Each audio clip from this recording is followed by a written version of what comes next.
నమస్తే. ఈరోజు power star Pawan Kalyan గారు నటించి విడుదల కాబోతున్న ఒరిజినల్ గ్యాంగ్ స్టార్ ఓజీ గురించి మీతో కొన్ని అంశాలను పంచుకుందామనే ఉద్దేశంతో మేము ముందుకు వచ్చాను.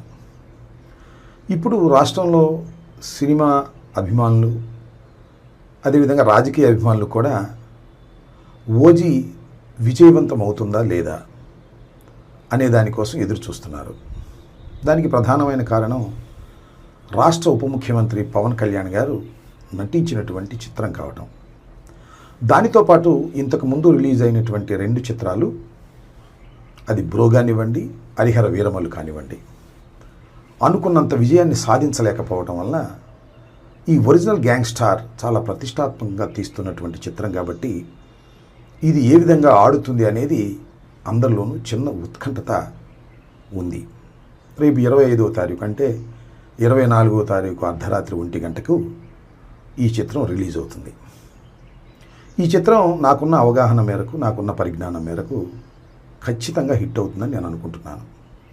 దానికి ప్రధానమైన కారణాలు ఏమిటంటే, పవన్ కళ్యాణ్ గారు ఇంతకుముందు నటించినటువంటి 2 చిత్రాలు కూడా, ఒకటి బ్రో, 2 హరిహర వీరమల్లు అనుకున్నంత విజయాన్ని సాధించలేకపోయాయి. కాబట్టి ఈ సినిమా ఖచ్చితంగా విజయం సాధించాలనే కసితో పవన్ కళ్యాణ్ గారు పనిచేసి ఉంటారనేది నా అభిప్రాయం. దానితో పాటు డైరెక్టర్ కూడా గత 2 సినిమాలు అంతగా విజయం సాధించలేదు కాబట్టి ఈ చిత్రాన్ని విజయం సాధించే విధంగా మనం గట్టిగా కృషి చేయాలనే పట్టుదల ఆయనలో కలిగి ఉంటుంది. 3వది దానయ్య గారు, ఈ చిత్ర నిర్మాత. ఎంత ఖర్చైనా పెట్టి ఈ చిత్రాన్ని రిలీజ్ చేయాలి, అది ఘన విజయం కావాలని పట్టుదల.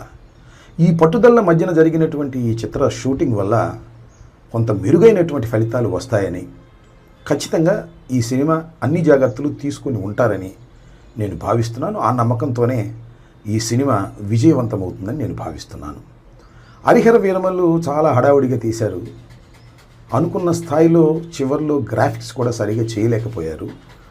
అసలు హరిహర వీరమల్లు విడుదలైతే చాలు అనేటువంటి పద్ధతుల్లో జరిగినటువంటి సినిమా షూటింగ్ అది. ఇదేమో పవన్ కళ్యాణ్ గారు తన రాష్ట్ర బాధ్యతల్ని, ఉప ముఖ్యమంత్రి బాధ్యతలను కూడా పక్కన పెట్టి దీని మీద కాన్సన్ట్రేట్ చేశారు కాబట్టి ఇది విజయవంతం ఖచ్చితంగా అవుతుందనేది నాకున్న అభిప్రాయం. అవ్వాలనేది కూడా నా కోరిక.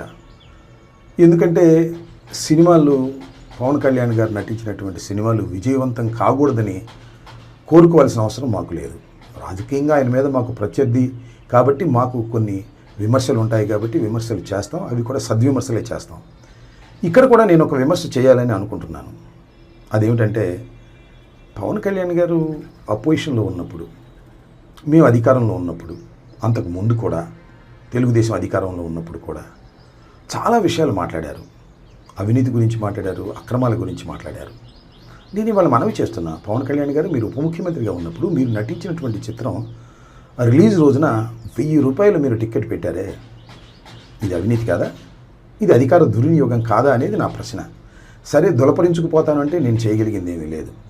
పవన్ కళ్యాణ్ గారు అపోజిషన్లో ఉన్నప్పుడు లేదా ముఖ్యమంత్రిగా కానప్పుడు, ఉప ముఖ్యమంత్రి కానప్పుడు చాలా విషయాలు చెప్పారు, నీతి గురించి, అవినీతి గురించి.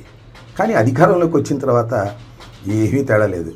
తెలుగుదేశం ఎంత అవినీతికరమైన రాజకీయ పార్టీనో, నేను కూడా దాంతో పోటీపడి అవినీతి చేసుకునేటటువంటి వ్యక్తిని అనేటువంటి భావన కలిగే విధంగా రాష్ట్ర ప్రజానీకానికి మీరు కలిగిస్తున్నారు. 1000 రూపాయలు టికెట్ పెట్టి మీ సినిమాను రిలీజ్ చేసుకోవటం అంటే ఎంత స్వార్థపూరితమైనటువంటి అంశం అండి, నాకు తెలియక అడుగుతాను. మీరు ఇవాళ చాలా విషయాల గురించి మాట్లాడుతున్నారు, నీతి గురించి మాట్లాడుతున్నారు. నేను ఒకటి మాత్రం చాలా స్పష్టంగా చెప్పదలుచుకున్నాను, పవర్ స్టార్కి, గ్యాంగ్ స్టార్కి కూడా మీరు అవినీతికి హద్దులు లేని విధంగా ప్రవర్తన చేస్తున్నారు మీ కూటమి ప్రభుత్వం. చివరకు మీరు నటించిన చిత్రాన్ని కూడా అవినీతిమయం చేసేటటువంటి కార్యక్రమం చేస్తున్నారు. ఇది చాలా దురదృష్టకరమైనటువంటి పరిణామం.